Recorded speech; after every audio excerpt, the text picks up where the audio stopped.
Thanks so much, Adam. Good afternoon, everybody. So as principal, it is my happy duty also to welcome all of you and our honoured guest, David McAllister, MEP. I want to start, however, by briefly alluding to the ongoing atrocities in Ukraine that we are witnessing. Members of our university community are being directly affected by the violence, and we will continue to offer institutional support to them. But the impacts of this major realignment of the global political order will manifest in all our lives now and for the foreseeable future. And that makes this a time of anxiety and uncertainty for people across Europe and the world, on the back, of course, of the global pandemic with which many countries continue to grapple. It is against this particular backdrop that I want to thank David McAllister with especial wholeheartedness for joining us today. This is a really busy time for all political representatives, and David McAllister is a leading figure in European politics, so his taking the time to meet with us in any circumstances is a significant commitment. However, as David is chair of the European Parliament's Foreign Affairs Committee, I know that this will be a moment of particular challenge for his schedule, and I know I speak for all attendees when I thank you, David, for prioritising this conversation and for the incisive insights you will share with us. The current conflict has demonstrated that the relationship with our European neighbours through NATO and our EU cooperation continues to be of colossal and indeed increasing value. I've been asked not to give a biographical introduction to our speaker so that we can move to the discussion as promptly as possible. But I do wish to add that David McAllister bridges European politics through his Scots-German heritage with his father, James McAllister, originating from Glasgow. The perspectives we will hear today will thus draw upon David McAllister's intuitive internationalism, his career of outstanding public service, and his ongoing participation in leading Europe through the key conversations and challenges of our moment. It would be an honour in due course to welcome David to St Andrews to meet with us in person, and I very much hope that we'll be able to do that sooner rather than later. In the meantime, let me end by expressing my warm thanks and welcome once more, and handing over now to Professor Stephen Gethins. Stephen. Thank you, Principal. Thanks for those words of introduction. For those who don't know me, my name's Stephen Gethins. I'm Professor at the School of International Relations. I'd like to welcome David McAllister myself today. David has been a good friend to the UK and a good friend to Scotland over the years, and like the Principal, I'm very much looking forward to at some point welcoming him to St Andrews as well. Very briefly, in terms of background, David is a member of the Christian Democratic Union, of a German political party, Vice President of the European People's Party, and a former Minister President of Lower Saxony in Germany.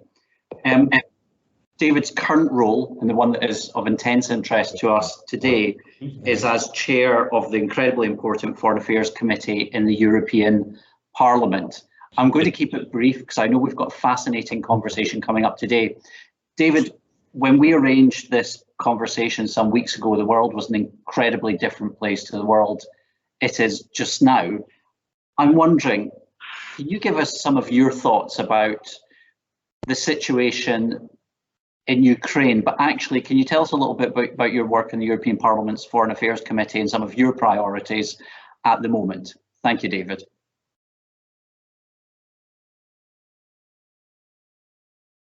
Thank you so much for inviting me, and thank you for the kind words. Warm greetings from the European Parliament here in Brussels, and I'm looking forward to an interesting, hopefully interesting conversation about European security policy. I have the honour of chairing the Foreign Affairs Committee in the European Parliament since 2017. That means the second half of the last term, and now for this entire term, which will last until 2024. The Foreign Affairs Committee of the European Parliament is responsible for scrutinising the work of two members of the European Commission. On the one hand, the Vice President, High Representative Josep Borrell, which you could call a kind of a foreign secretary, foreign minister of the European Union. And then we also scrutinise the work of Commissioner Oliver Verhey, who is responsible for the neighbourhood and enlargement policy. Among many things we do in the European Parliament as regards foreign affairs, we are also very engaged in having close cooperation with non-EU countries in our immediate neighbourhood, including the United Kingdom on the one hand, but also Ukraine on the other hand. And I was in Ukraine twice in recent years. In 2019, I headed the election observation mission to Ukraine for the parliamentary elections in July. And 7 members of the European Parliament were probably one of the last international delegations that was able to visit Mariupol before the outbreak of the war. We were in Zaporizhia, Mariupol, and Kiev beginning of February. We are dealing with the events in Ukraine every day. The European Parliament, of course, we're in close contact with the High Representative and the Commission. The European Parliament has adopted all the necessary measures and legislations as regards, for instance, the sanctions. And we have nearly on a daily basis contact with our Ukrainian counterparts. Tomorrow morning at 9 o'clock, my Foreign Affairs Committee will have a video call with the Ukrainian Defense Minister. The events in Ukraine are very saddening. They're shocking because the world is simply a different one since this 24th of February. Mr. Putin has brought back war to Europe.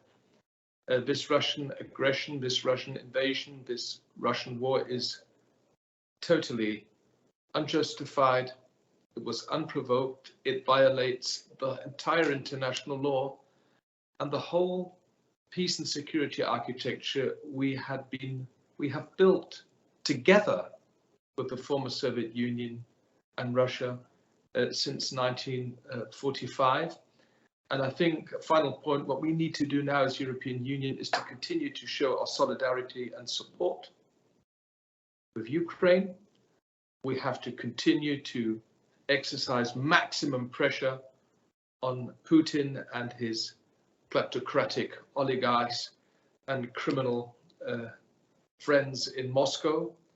This war has to stop, and we are all under enormous pressure now because the consequences of this war will, of course, be very, very far-reaching, from security and defense to energy or to agricultural. So many, many things will change. It was good to see the unity the EU 27 have shown in the last 3 weeks, but also how we managed to coordinate our activities very closely with like-minded partners, including the US, Canada, and the United Kingdom. Thanks, David. I'd like to talk about the United Kingdom shortly and the relationship and how that might evolve. But before I go into that question, I'd like to remain focused on the European Union for a moment. Obviously, this has changed the European Union quite dramatically in the way in which it approaches these issues. It's changed the number of member states and their policies, not least your own member state, Germany. Can you maybe talk to us a little bit about the ways in which this has changed the EU and the way in which it is deepening its security partnership? And I know that the Danes, for example, are going to have a referendum on the opt-outs from the defence elements of treaties. So I'm wondering if you could talk about a little bit about how this changes the European Union as it continues to respond to Russian aggression in Ukraine. Well, Mr. Putin has contributed to remarkable unity, not only within the EU 27, but also within NATO. I would say an alliance of all like-minded partners in the world. I mean, we're not on our own in this fight against the Russian aggression. We also have huge support from Japan, South Korea, Australia, New Zealand, just to mention a few. This war will change everything. It will also change the way the European Union is operating. We are seeing in some member states now remarkable shifts in domestic politics. Germany, for instance, will increase defense spending the German Chancellor has announced that Germany will not only reach the 2% target, but wants to go beyond 2% spending annually for defense. The German government has announced a 100 billion euros additional fund for immediate support of our armed forces. And these are right decisions because the German military has been underfunded for many, many years and decades, something which I always criticized, also as somebody who served himself for 2 years in the German military 30 years ago.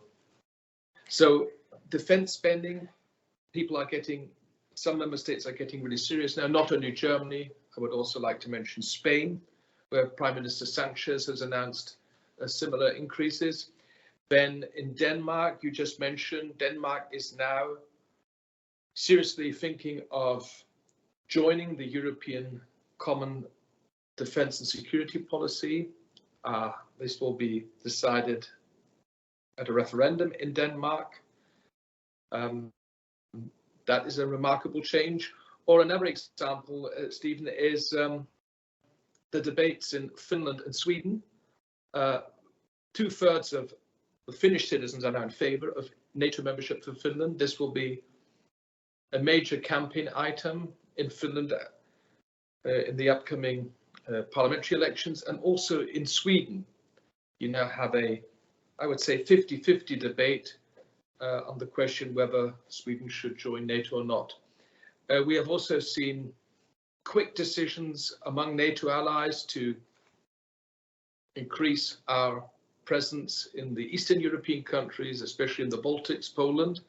And what we're also noticing now is a new focus on a possible weak point of our NATO alliance, that is the southeastern flank, Romania.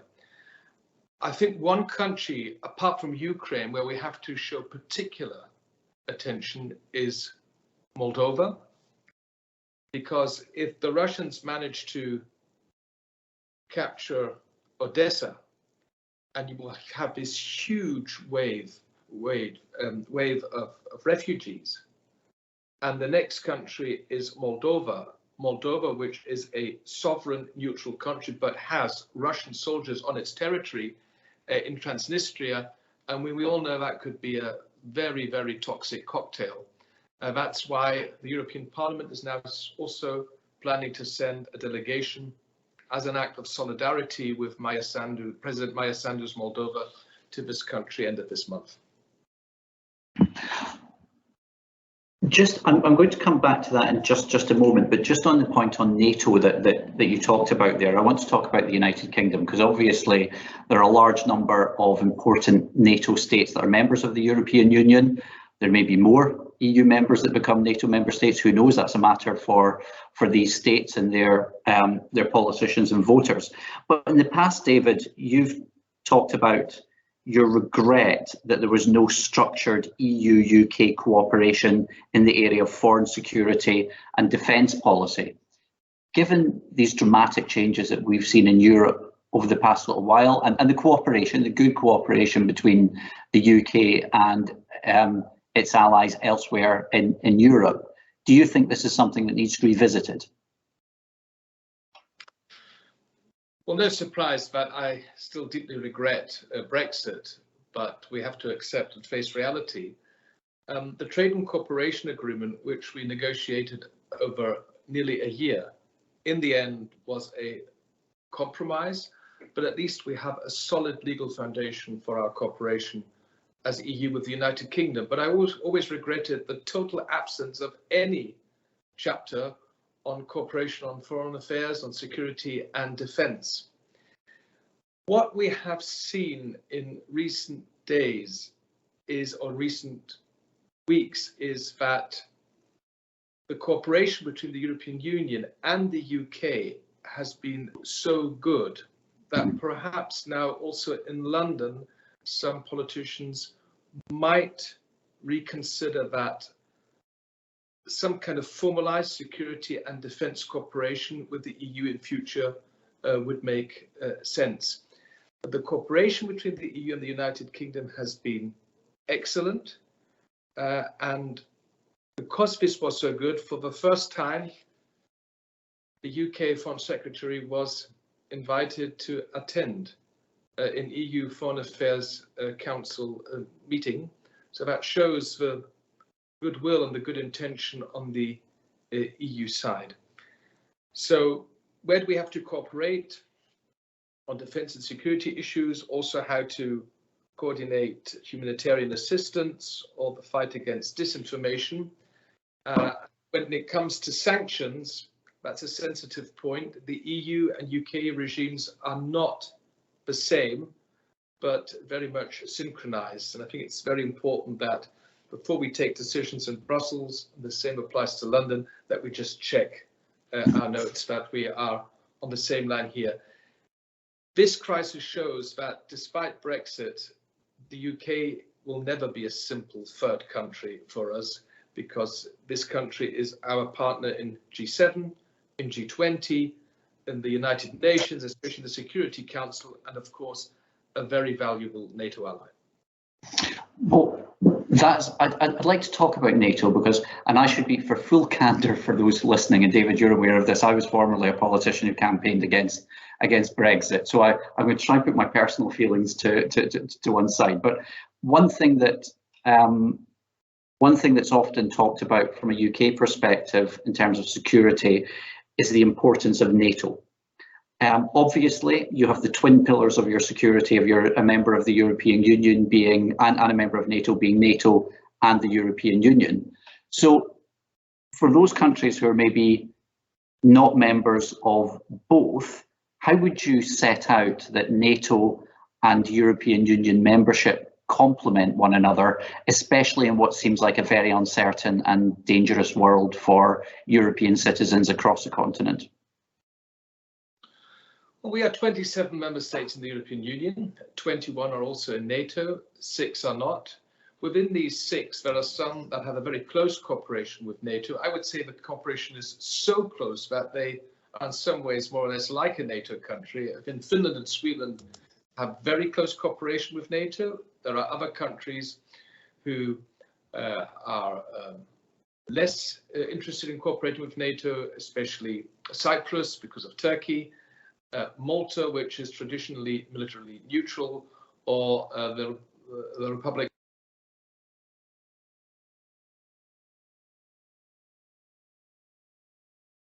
Your mute button's on, David.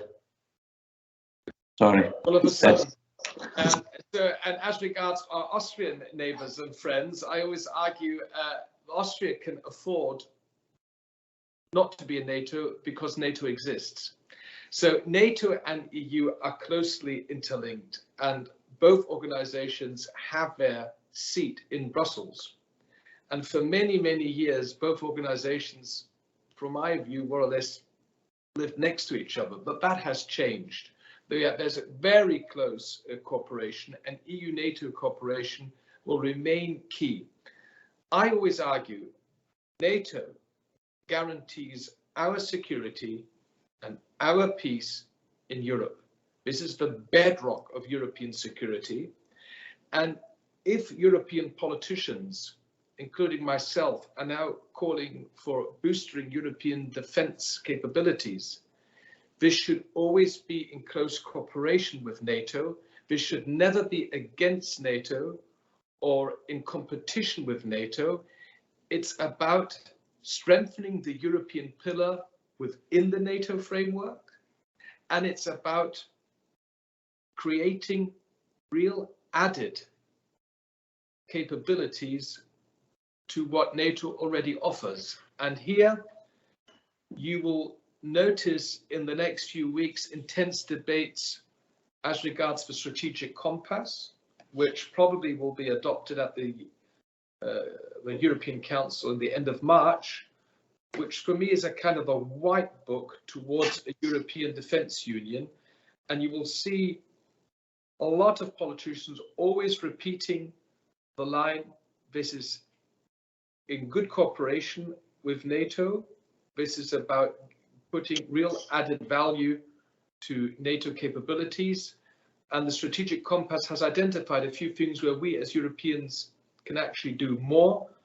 Cybersecurity is one example. but also the establishment of a rapid deployment force. Because what we noticed in Afghanistan was, and a similar debate I followed in the House of Commons, was even if we Europeans had decided to stay another 2 or 3 weeks in Kabul to secure the airport, we weren't able to do so because we are just too heavily dependent on the United States. So I think this strategic compass has identified the shortcomings of European defence and security, and that's where we're going to work on. But once again, the European Union is, first of all, a single market. The European Union is a customs union. Our main competence is the economy and other fields. But as Josep Borrell, the High Representative, said, if you want dialogue, diplomacy, and multilateralism to succeed, you need to put power behind it. And we are, you know, Stephen, such a strong superpower when it comes to soft power. But when it comes to hard power, the European Union is nowhere near having eye level with other forces in the world, and that's what we have to work on. So I'm going to come on to a question from Professor Phillips O'Brien in a moment, but on that, I want to ask you something I've been thinking about. If the EU is changing and the situation in Ukraine has changed things, and yes, the EU may be a soft superpower and an economic superpower, but there's this talk of hard power. There are the changes in terms of German defence spending. You mentioned Spanish defence spending, changes in politics of the Nordic states. If you are somebody in the UK who seeks to rejoin the European Union, if you're somebody in Scotland that wants to rejoin the Union, or if you're even Iceland, Norway, elsewhere, if you're thinking about membership of the European Union, what are the hard questions that you need to be asking yourselves at the moment about the kind of union that is going to exist, say, in 2 or 3 years' time, or with the changes we're seeing in 2 or 3 weeks' time, that's very different from maybe the European Union of last year? What we are going to see in the next 5 to 10 years are fundamental changes in our common foreign and security policy and in our common security and defence policy. So this idea, this vision of a European Defence Union, which was first tabled in the 1950s, in the old times of Adenauer and de Gaulle, I think we will make concrete steps forward. And Stephen, some things have already changed here in Brussels since 2016. Since the Treaty of Lisbon, the European Union more or less didn't go anywhere on CSDP, on security and defence policy, because it was the member state, the United Kingdom, which was blocking any kind of attempt.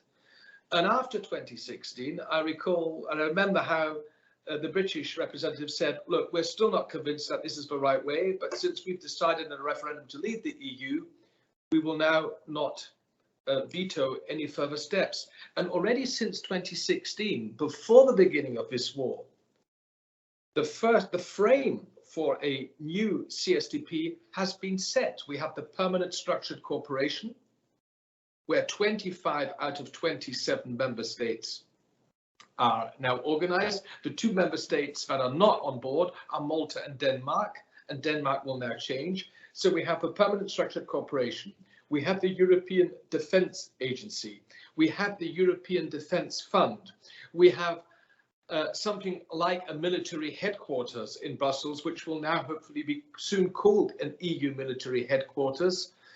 And then we have the annual review of our national defence activities with a view to European cooperation. So I would say European security defence policy is like a jigsaw, 5,000 pieces, but we have definitely set a frame within the last 5 to 6 years. And this also has to do with the UK having left our family of nations.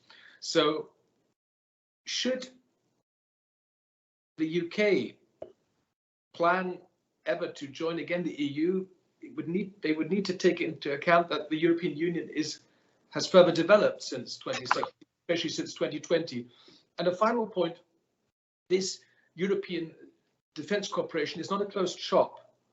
We are open for the participation of third countries, and for instance, in certain PESCO projects like military mobility, Norway, Canada, and the United States are participating. It's unfortunate that another third country, which is geographically much closer to us, until now is not on board, but the UK has a standing invitation to join our military cooperation project.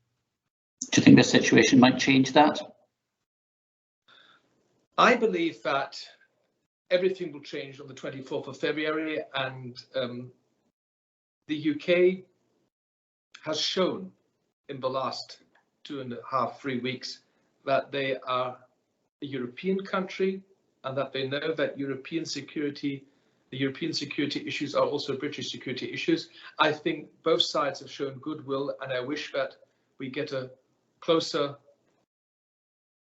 established, formalized cooperation on foreign affairs and security.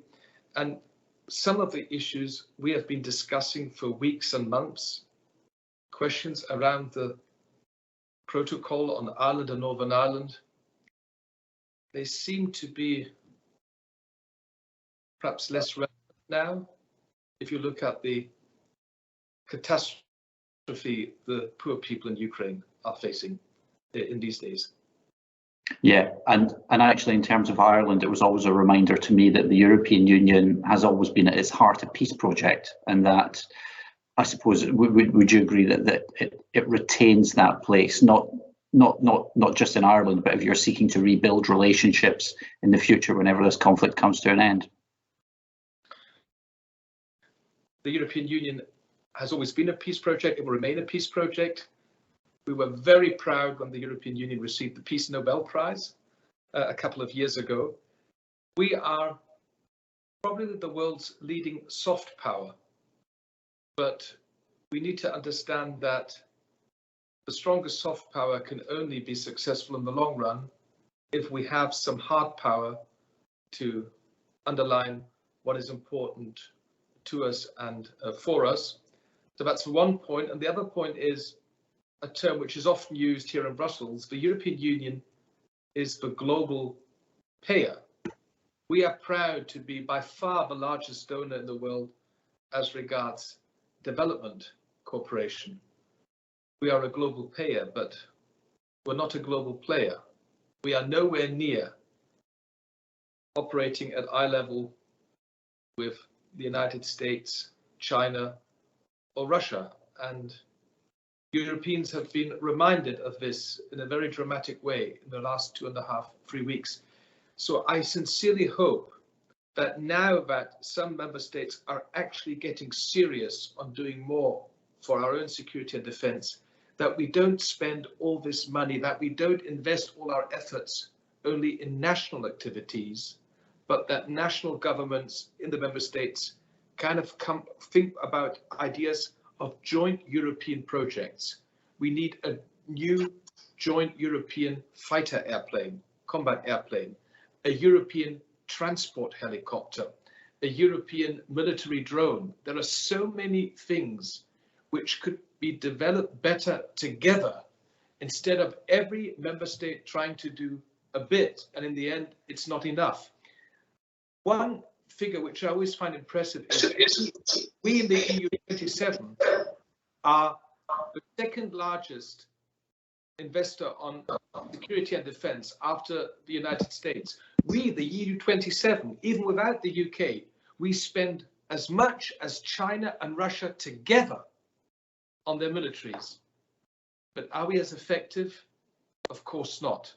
And this is where we have to do better. We don't only have to spend more, it's about spending our taxpayers' money more effectively. And that's why I, as a German, am strongly in favor of European defense forces.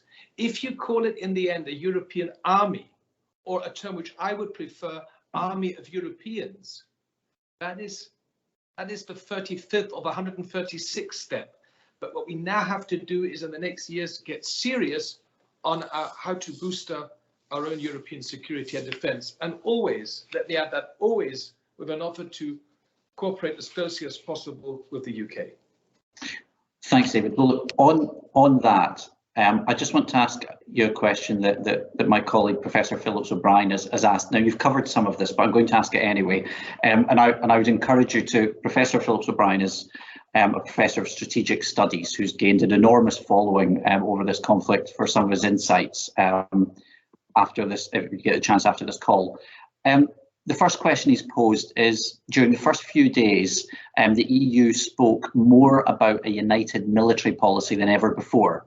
Do you think that was more an immediate reaction to the invasion, or will it result in long-term institutional change? Now, you've already touched upon that a bit. And the second question, and you spoke to a German a moment ago, so it's a question about Germany, whether the change in Germany has been so strong that Germany will take a leadership role in NATO in the future. I'll begin with German domestic politics. My party, the CDU, was in power for 16 years. I was a loyal supporter of Angela Merkel. We have to get used to being in the opposition. We have to adapt, but a change in government is something normal, is something welcome in a democracy. Of course, we would have liked to have continued being in government, but we have seen changes in government in Germany, and we all know that the opposition of today will be the government of tomorrow. It just depends when this tomorrow will happen. In this crisis, CDU and CSU have shown a remarkable solidarity with the government.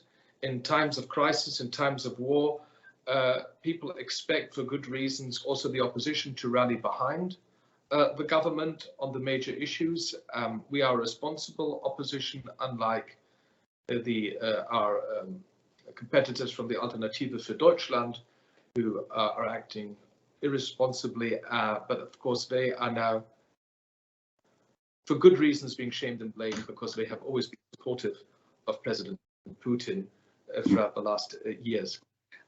What is interesting in post-war German history, it was twice governments led by socialists and Greens who had to take very tough decisions shortly after they got into power. You might remember the 1998, after 16 years of Helmut Kohl, the socialist Green government got into power. And one of the first major decisions they had to take was the German participation in the Kosovo War, which at that time was a major, huge step because it was the first military combat deployment of German armed forces since 1945, with a huge debate in Germany. And now fast forward, here we are in 2022. It is again a socialist Green-led government which has to take historic decisions, increasing defence spending. People in Scotland will not be aware of the details of the German election campaign, but the 2% target, the 2% NATO spending target, was hugely controversial in the German election campaign.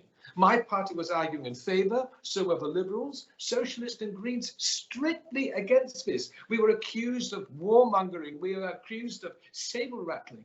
And here we are, a couple of weeks after the German elections, the German Chancellor, Social Democrat Olaf Scholz, announcing the biggest increase in defence spending ever in post-war German history. So these are remarkable times. Germany needs to understand, and I've been arguing for a long time, we are not Switzerland. Germany is economically successful, wants to continue to be economically successful, but we have to shoulder more responsibility than we did before. And this is an expectation our partners and allies like the United States, the UK and France rightly have. So yes, you will see Germany shouldering more responsibility, but still I believe that there will always be a difference between countries like France and the UK on the one hand, in Europe, and Germany on the other hand. For obvious reasons, Germany will always be more reluctant when it comes to military operations. We have a deep-rooted pacifist sentiment in our society, which I don't have to explain why this is. So, but Germany knows that it has to do more, and perhaps it takes now a SPD Green government to lead the new path. I was wondering in these days if the reaction would have been different in Germany if my own party, the centre-right CDU, would have still been in power. Now, on military for further development in Europe as regards security and defence, what you will see in the next years is what the heads of government agreed upon in Versailles at the last European Council. All member states will substantially increase defence expenditures. All member states will develop further incentives to stimulate collaborative investments in joint projects, in joint procurement of defence capabilities. All member states will invest further in capabilities necessary to conduct the full range of missions and operations, including by investing in strategic enablers, as we call it here in Brussels, cybersecurity or space-based connectivity. The European Union will work on fostering synergies between civilian defence and space research and innovation, and invest in critical and emerging technologies and innovation for security and defence. And finally, we will take measures to strengthen and develop our own European defence industry, including the small and medium-sized enterprises. And please pay attention to the already mentioned forthcoming strategic compass. I believe the strategic compass will provide guidance for action across security and defence dimensions. And the final point on the strategic compass, if we finally adopt it, I would suggest no further strategies, no further policy papers, but then we should really start implementing what has been agreed upon in the strategic compass. That's a really good, I mean, you covered a wide range of areas there, thank you. But actually, let me ask you a question that relates to some of the points. And you started off talking about German domestic politics, and we've obviously seen significant changes in recent times. And yes, like every political party in a democratic system, sometimes you have to get used to government and sometimes you have to get used to opposition. That's the business that you're in. I've got a really good question from my colleague Miriam O'Dwyer here, who asks, how can the European Parliament increase influence in foreign policy in a rapidly changing geopolitical EU, especially how quickly decisions are being taken, and in particular, and you've related to this, and I'm interested in this, when your work is reliant on the domestic political situation in 27 independent member states, and Germany's just gone through a political change, but actually political changes happen quite regularly because you've got 27 member states and elections come across quite often. So you talk about, David, you talk about taking that forward, but how do you think that that can be taken forward in practice, especially when confronting a situation like Ukraine and, bluntly, a political leadership that has not changed for a long time somewhere like Russia? Well, the EU is a very complex organisation with 27 member states. There's always an election campaign, always an election in one of the member states, and if it's not a national election, it's an important regional election, and ministers and governments are always changing. Well, that's normal in democracies, and we're happy that governments change. But if you look at the diversity of the European Union, in the moment we have socialist, far left-leaning national governments, right across the whole aisle to national conservative governments like in Poland, but on Ukraine we are united like we haven't been in many, many years. And that's what dictator Putin has achieved. He's created more EU unity probably than many years ago, in many years. The European Parliament once a year adopts our report on the state of play as regards the common foreign and security policy. The last report, which I had the honour to draft, was just adopted last week at the plenary in Strasbourg. Among the many, many proposals the European Parliament makes how to improve our common security and foreign policy, we unlike some of our member states, are, for instance, in favour of implementing the principle of majority voting on foreign affairs. In the moment, you need unanimity in the Foreign Affairs Council. That means a single member state can block a decision-making process. We in the European Parliament don't believe that this should still be the case, and with the necessary political will among member states, we believe that this could be achieved without a comprehensive amendment of the EU treaties.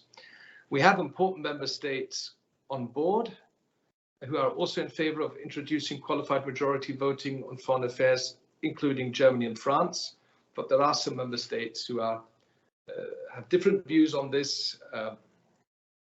Countries like Ireland on the one hand, but also Hungary, Croatia. So that's a tricky one, but we need to improve the way we make our decisions. Then the European Parliament is in favour of establishing a European Security Council on a rotating basis, something similar to the United Nations Security Council, where a number of member states, perhaps some permanent members, the big ones like Germany, France and Italy or Poland on the one hand, and smaller countries, but on a rotating basis, we can react more effectively. We believe that the European Union should coordinate the different strands of external action better. We have the foreign policy, we have the trade policy, we have our development policy, and we have our neighbourhood and enlargement policy. Sometimes I believe that the coordination within the Commission could still be better. Then, if we want to be serious about a European Defence Union, we in the European Parliament believe that in the next term there should be a European Commissioner for Defence. There should be a Directorate General for Defence, and this could then be mirrored by a own Defence Committee in the European Parliament. So there are many, many proposals we have made how to improve the European policy on foreign affairs and security. A final point, there's a word in the German language called Sonntagsrede. That means Sunday speech. I'm not sure, I guess the English translation will be soapbox speech. What we have to end in the EU member states are these Sunday speeches where foreign affairs ministers on Sunday say how important it is to closely coordinate European security and defence policy, and on Monday morning in the Council, they do the exact opposite. For me, the worst example was 2 years ago, after the horrible events in Belarus, when Mr. Lukashenko started locking up his own citizens, beating up demonstrators, forbidding free and independent media, and the whole Western world adopted sanctions, the US, Canada, the UK, Japan, others, and we in the European Union were in principle all in favour of sanctioning Mr. Lukashenko and his regime, but we couldn't agree on the details because one member state was arguing for additional sanctions on Turkey, which other member states didn't want to do. So the one thing Turkey was mixed with the other, and that's why in the end the EU was lagging 8 weeks behind our Western partners on sanctions. That was a typical example for me where I say it cannot be that a single member state is able to block a decision-making process on sanctions, especially when all 27 member states were actually of the same opinion that they need to be adopted. That was a typical example where I believe this has to change. David, we've covered so much, and I'm mindful that we've only got a short amount of time left in this. And I will be picking up with my colleagues in the School of Modern Language about Sunday speak and the correct translation. But it's a good point. Now, in particular, when it comes to foreign policy, this is deeply serious policy that has a significant impact for all of us. The invasion of Ukraine will impact on people's cost of living crisis, finance, energy security. And that's something that's a small price to pay compared to the devastating consequences for people in Ukraine, but also as consequences for others. And because we're reaching the end, we touched upon Moldova earlier on, and you were discussing Bosnia in your session in Parliament this morning. I'm wondering, since we only have a little bit of time, I'm so sorry, we've so many things. I'm wondering if you could talk about Moldova, the threat it's facing, and the pathway towards candidate status that has been talked about, and similarly for Bosnia, because Bosnia right now is often overlooked, not by the European Parliament's Foreign Affairs Committee, but by others, in an area where peace is very fragile at the moment. I'm sorry, these are two big topics and we don't have much time, but I thought it'd be important to give you the opportunity to touch upon them. I have focused very much on security and defence. Just to add that apart from security and defence, things will also change in the European Union as regards energy. Yeah. We desperately need to reduce our energy dependency. You will be aware of all the steps we have to take, especially how to reduce our overall reliance on fossil fuels, which includes diversifying our supplies and routes. And then we also need to build a robust economic base. This is about critical raw materials, semiconductors, and other things. This has all been discussed and decided by the heads of state and government under the headline of strategic autonomy, as the French prefer to call it, or strategic sovereignty, as Eastern Europeans prefer to describe the same thing.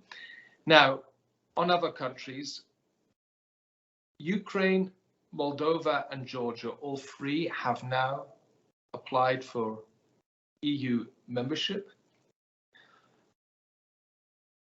Article 49 of our EU treaty is crystal clear.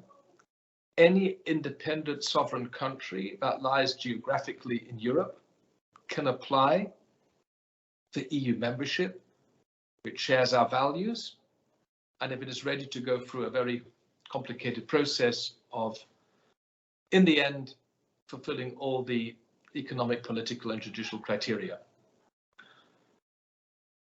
The heads of government decided that the European Commission should quickly present an evaluation if the conditions are met to grant the three countries candidate status. Candidate status is something different than membership. Candidate status means that the official accession process can begin. The European Parliament adopted a resolution on the 1st of March, where we kind of put it this way: the European Parliament calls on the European institutions to continue their work in preparing candidate status for Ukraine, based on the principles of in line with Article 49 of the treaty and based on merit. Our Eastern European member states are very much in favor of granting Ukraine EU membership quickly in a fast-track procedure. Other member states in the west of the European Union are more reluctant here. Apart from discussing the abstract question of EU membership for Ukraine anywhere soon, it is undoubtedly so that Ukraine is a European country, that Ukrainians are Europeans, that these brave Ukrainian women and men are defending not only their own country, but they are defending European values in these days, in this horrible, disastrous war. And that's why we should support Ukraine also symbolically by making clear this country has a European perspective. Of course, we know it will be hard work to actually join the EU. Any other member state who has gone through this process knows how difficult it is to actually join. And in the meantime, what can we do to support Ukraine? I believe that the Association and Partnership Agreement of 2014 gives us so many possibilities where we can improve our cooperation, especially how to gradually integrate Ukraine into the EU single market, just to name one example. So that's where we need to work upon. And the other thing is, we have to pay attention to Moldova and Georgia, because obviously this Russian dictator believes in the concept of spheres of interest, a concept of the 19th century, which he's trying to establish in the 21st century. And he obviously believes that all former states of the Soviet Union are kind of his sphere of influence. And that's why we have to do everything to support our friends in Georgia and Moldova quickly. Thank you, David. David, that's been a real tour de force today. I'm so grateful to you for coming along and sharing that with us in what is an extraordinarily busy time for you. Can I thank you and again reiterate our invitation to get you to St Andrews at some point so we can continue this conversation in a situation that will be fast evolving. Can I also thank my colleagues at the Centre for Global Law and Governance and the Scottish Council for Global Affairs, Scottish Council on Global Affairs, for their help in setting up today's event. Thanks to you all for listening and for your participation today. I greatly appreciate it. And without any further ado, I'll hand over to Adam.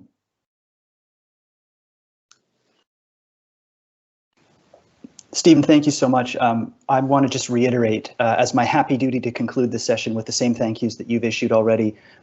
David, thank you so much for a really thought-provoking and illuminating conversation, and Stephen for organizing the discussion and indeed for chairing this conversation today. Also thanks to Principal Mapstone for joining us and for her opening words. I also wanted to add a word of thanks to our fabulous events administrator, Mrs. Jennifer Haley, who toils tirelessly in the background to make these things work correctly. Jenny, thank you so much.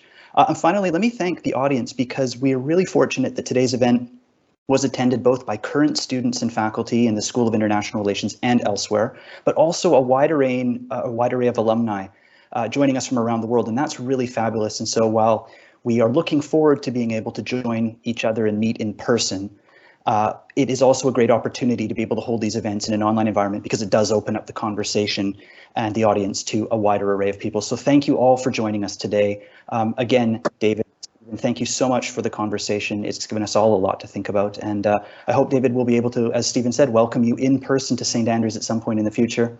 But for today, that's all. A reminder that this video will be posted to the Centre for Global Law and Governance website in the coming days. And if you're interested, just a quick plug, there are a variety of other recordings already on the CGLG website under our events tab, and other research units, both in the School of International Relations and at the university more broadly, also have an array of recorded materials that we've been producing through this pandemic, and I expect we will continue to do so. So thanks again to all of you.